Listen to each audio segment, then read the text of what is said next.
E aí, gente, Paz do Senhor Jesus, deixa eu entregar uma palavra para o teu coração. 2 Reis, capítulo 4, verso 2 diz assim: E Eliseu lhe disse: Que te hei de eu te fazer? Declara-me o que tu tens em casa. E ela disse: Tua serva não tem nada em casa, senão uma botija de azeite. E ela disse: A tua serva, ela não tem nada em casa, senão uma botija de azeite. O texto que eu li está em 2 Reis, capítulo 4, o verso é o de número 2. Um abraço pessoal do Instagram que está entrando aqui, e nós estamos ao vivo também pela página do Facebook, tá certo? Você que está me assistindo do YouTube, já deixa o seu like, se inscreve no meu canal no YouTube, compartilha com seus amigos, para você continuar sendo edificado também através do meu ministério, tá bom? 2 Reis capítulo 4 é um texto que todos nós já conhecemos. Ele vai falar a respeito de uma viúva que estava passando por uma crise devido ao fato do seu marido ter sido falecido já. E após a morte desse marido, os credores vão bater na porta dessa mulher com a intenção de levar os seus 2 filhos. Os credores têm a intenção de levar os 2 filhos dessa mulher porque essa mulher não tem mais dinheiro para pagar suas dívidas. E por não ter condições de pagar a sua dívida, há um amparo na lei dessa época que os filhos trabalhariam com um trabalho escravo durante um tempo para pagar aquela dívida. E após o cumprimento daquele trabalho, após o tempo para pagar aquela dívida, os filhos voltavam para casa. E a verdade é que essa mulher vai até o profeta Eliseu e indaga o profeta dizendo: Meu marido, teu servo, morreu, e tu sabes que ele era servo e que temia o Senhor. Porém veio o credor e bateu na minha porta, e agora eles estão com a intenção de levarem os meus 2 filhos. Eliseu, percebendo que essa mulher fala a verdade, percebendo o histórico dessa mulher, percebendo que o marido dela certamente foi um bom servo, ele resolve atender essa mulher. E a pergunta de Eliseu para ela é: declara-me o que tu tem em casa. Mostra para mim, diz para mim o que você tem. Fala para mim o que você precisa. Aí ela vai dizer: a tua serva não tem nada em casa, senão uma botija de azeite. Presta atenção aqui, gente, presta atenção.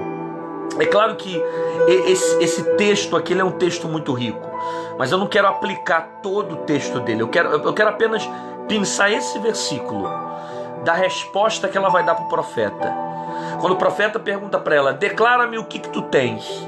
Aí ela diz: a tua serva não tem nada, senão uma botija de azeite. É interessante a maneira como ela responde, né?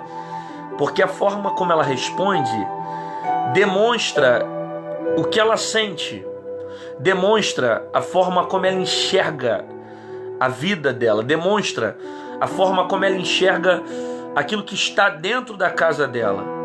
Primeiro, a tua serva não tem nada, senão uma botija de azeite. Espera aí. Se tem botija, tem alguma coisa. Pode não ser muito, e não é suficiente para suprir a necessidade que ela tem, mas ela tem alguma coisa. Mas olha a resposta dela: a tua serva não tem nada, senão uma botija de azeite. Então ela tem alguma coisa, mas a verdade é que ela não valoriza aquilo que ela tem, porque aquilo que ela tem é pouco. Aquilo que ela tem não é suficiente para suprir a necessidade do momento que ela está vivendo. Então o azeite não é suficiente para pagar a dívida dela. Então tua serva não tem nada, senão uma botija de azeite. Mas na verdade tem, só que o que tem é pouco. E por ser pouco, ela não valoriza aquilo que tem. Por ser pouco, ela acha que aquilo que tem não vai suprir a necessidade que ela tem. Então ela não tem nada. Na concepção dela não tem nada. mas tem. É pouco, mas tem. Só que para ela, aquilo que ela tem não representa nada para suprir a necessidade do problema que ela está passando. Porque quando ela olha para aquilo que ela passa e aquilo que ela tem, ela enxerga que aquilo que ela tem não há condições de suprir a necessidade dela no momento. Isso aqui é muito forte. Por quê? Porque a gente tem o costume de fazer igual essa mulher. A gente olha para aquilo que tem, e quando a gente olha para aquilo que tem, a gente não encontra recursos para suprir a necessidade que temos. Aí a gente diz, não temos nada. O que eu tenho eu não posso fazer, o que eu tenho eu não posso realizar, o que eu tenho não é recursos, porque o que eu tenho não é nada mediante aquilo que eu passo. Só que eu preciso entender uma coisa, que o pouco que eu tenho é muito na mão de Deus. O pouco que eu tenho é muito na mão de alguém que pode multiplicar aquilo que eu tenho. É pouco na minha mão, mas se eu colocar na mão de Deus, o negócio vai crescer. É pouco na minha mão, mas se eu colocar na mão de Deus, multiplica. O que é 5 pães e 2 peixes? É nada para é nada no meio. Para alimentar uma multidão não é nada. 5 pães e 2 peixes não representa nada. Mas se colocar na mão de Deus, multiplica. Na mão de Jesus se multiplica. Então, na verdade, ela tem alguma coisa. Só que ela não valoriza aquilo que ela tem. Porque aquilo que tem não é suficiente para suprir a necessidade dela. Aí o texto me ensina que o profeta não está perguntando a quantidade que ela tem. O profeta está perguntando se ela tem. Então só diz o que você tem. Porque Deus vai fazer um milagre em cima daquilo que você tem. Deus não precisa de muito para operar um milagre. Deus não precisa de grandes coisas para operar um milagre. Mostra para Ele aquilo que você tem, ainda que seja pouco. Porque o pouco que você tem na mão de Deus é suficiente para alimentar muita gente que está perto de você. É pouco. E quando você olha para aquilo que você vive, o teu pouco não supre a necessidade do momento. Só que a verdade é que Deus só precisa um pouco dessa fé para fazer as coisas acontecerem. Porque o que vai alimentar, o que vai suprir a necessidade dessa mulher e o que vai pagar a dívida dela não é o azeite que ela tem. Porque o azeite que ela tem é pouco. E o pouco não é suficiente. O que vai suprir a necessidade dela é a fé. A fé de apresentar aquilo que tem. E Deus multiplicar em cima daquilo que ela possui. Às vezes a gente tem o costume de desprezar as pequenas coisas na nossa vida. Às vezes a gente faz isso. Teu servo não tem nada. Isso não é uma pequena botija. A gente despreza as pequenas portas, a gente despreza as pequenas oportunidades, a gente despreza as pequenas amizades, a gente despreza os pequenos lugares, a gente vive desprezando coisas pequenas.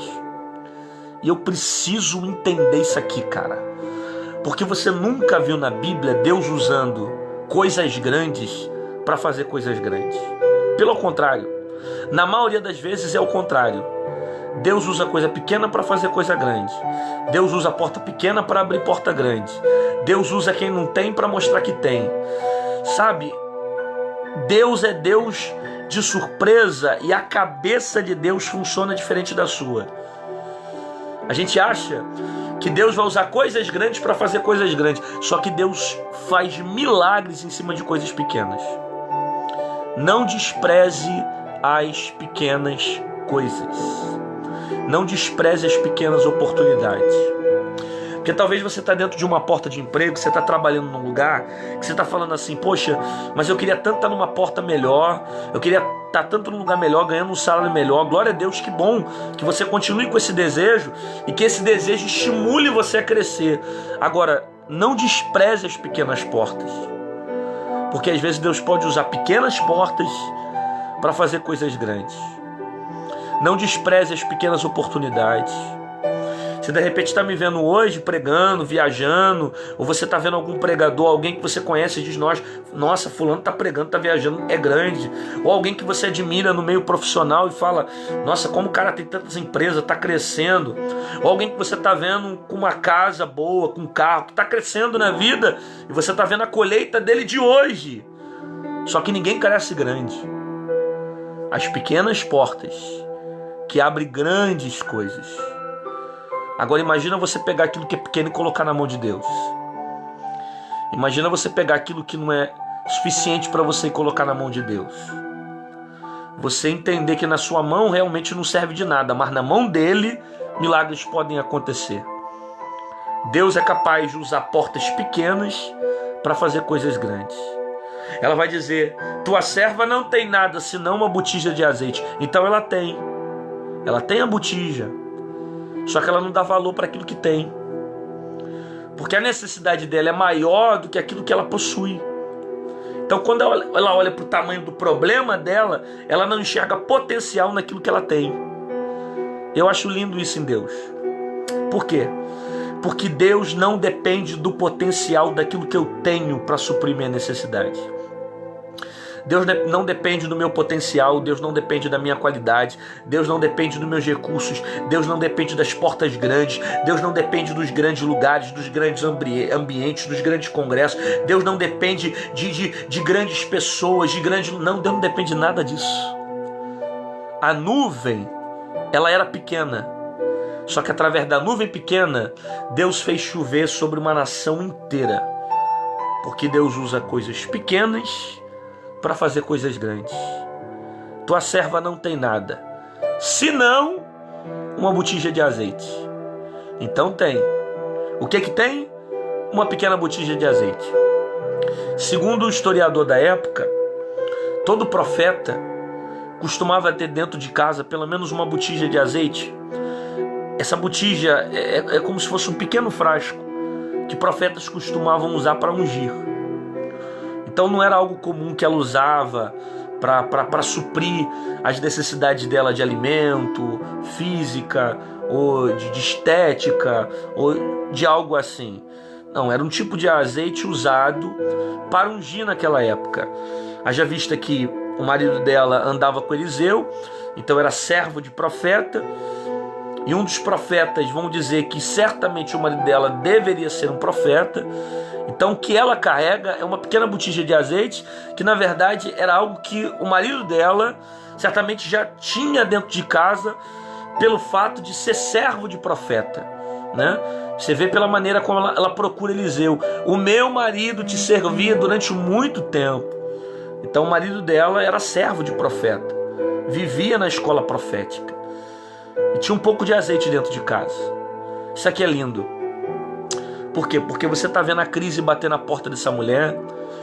Essa mulher não tem móvel para penhorar, para dar para credor. Essa mulher não tem nada na casa que possa penhorar para dar para os credores. Ela não tem nada que possa suprir a necessidade para resolver aquele problema. Todo tipo de material se acabou, de maneira que ela precisou ir até o profeta. Mas tem uma coisinha que ainda está na vida dela e que não saiu da vida dela. E mesmo diante da crise, ela continuou tendo uma pequena botija de azeite. A crise roubou os bens dela, a crise roubou as coisas materiais dela, a crise tirou muita coisa dela. Só que a crise não foi capaz de tirar o azeite. A crise tirou os bens materiais dela, a crise pode ter tirado parte da casa dela, ela pode ter penhorado outras coisas, mas a crise não foi suficiente para tirar o azeite da vida dela. Ela ainda tem, mesmo diante da crise, uma botija com azeite. Ela tem azeite no meio da crise. A crise não conseguiu tirar o azeite dela. Eu precisava que você guardasse essa palavra. Às vezes você vai passar por crises. A vida, ela é feita de altos e baixos. Tem dia que você tem muito dinheiro, tem dia que você não tem nada. Tem dia que você vai estar em portas grandes, vai receber grandes salários. Tem dia, meu amigo, que a crise bate. Mas tem uma coisa que você nunca pode perder: o azeite. Perde o azeite não. Não deixa a crise roubar o azeite. Não deixa a crise roubar o azeite. Você já perdeu porta, já perdeu tanta coisa, mas não perde a presença. Perde a presença não. Porque essa casa só está de pé porque ainda tem uma botija de azeite nela, que talvez está sendo desprezada. Mas você está sobrevivendo às crises e às adversidades que a vida está proporcionando a você, porque ainda tem azeite dentro dessa casa. Sabe? É pouco, mas é o que está sustentando você durante muito tempo. É pouco, mas é isso que está fazendo você permanecer de pé. Talvez não seja algo que você conseguiu ter durante o processo da crise, algo que você teve antes da crise, mas que você não deixou sair da tua vida. Não perde o azeite. Os carros se vão, os móveis se vão, as portas se vão, mas a presença não pode se retirar da tua vida. Sabe? Você percebe que, mesmo diante da crise, essa mulher está junta com seus filhos. Os credores não conseguiram roubar dela. E não vão roubar dela. Porque tem azeite dentro dessa casa. E se tem azeite, tem oportunidade para milagres acontecerem. Você vê, ela não tem dinheiro para pagar dívida, mas ela tem azeite. Ela não tem dinheiro para suprir a necessidade dela nesse momento, mas ela tem azeite. E é por causa do azeite que ela vai ter condições de multiplicar esse azeite e conseguir suprir a necessidade dela. Porque a palavra do profeta é: pegue vasos vazios. Por quê? Ela vai até recolher os vasos, mas a multiplicação vai ser em cima daquilo que ela tem. E o que ela tem? Azeite. Imagina, se não tivesse azeite diante da crise. Se não tivesse azeite, como é que ia haver a multiplicação? Talvez Deus só estava permitindo também aquela provação, os credores baterem na porta dela, para que o poder dele se manifestasse dentro da casa dela. Só passei aqui para deixar essa palavra muito rápida para o teu coração, para você guardar isso na sua alma e entender isso, que às vezes você tem alguma coisa, só que você está desprezando aquilo que você tem. Guarda esse azeite, preserve esse azeite. E deixa eu dizer uma coisa para você: Jesus está voltando. E tem muita coisa que está acontecendo no nosso meio que vai fazer de tudo para arrancar o azeite que está em você, para apagar essa lamparina que está acesa. E essa lamparina só está acesa porque tem um azeite movimentando ela, fazendo com que ela permaneça acesa. Não perde o azeite não. A iniquidade está crescendo. Você vai ver pastor cair, você vai ver os escândalos entrarem na igreja, você vai ver cada vez mais o pecado se tornar comum. Coisas que eram pecado há 20 anos atrás, hoje não vai ser mais pecado. A coisa vai piorar, meu amigo. Não se espante, vai piorar. O negócio vai piorar, porque isso é bíblico. A Bíblia diz que por causa da iniquidade o amor de muitos vão se esfriar. Mas quer um conselho? Perde teu azeite não. Mantém firme na essência, na presença de Deus. Por quê? Porque quando Jesus voltar para buscar a igreja, ele só vai buscar a igreja que tiver com a lamparina acesa. Lembra das 5 noivas? Lembra das 10 virgens? 5 prudentes e 5 loucas? Então, as prudentes eram aquelas que tinham azeite e reserva, porque é o azeite que faz a lâmpada permanecer acesa. Guarda teu azeite. Não perde esse azeite por nada. Não deixa ninguém roubar teu azeite. Nem os problemas, nem as dúvidas, nem as crises, nem problema com alguém. Não perde teu azeite não. Fica firme nisso. Amém? Guarda essa palavra no teu coração. Deus abençoe sua vida. Fica na paz.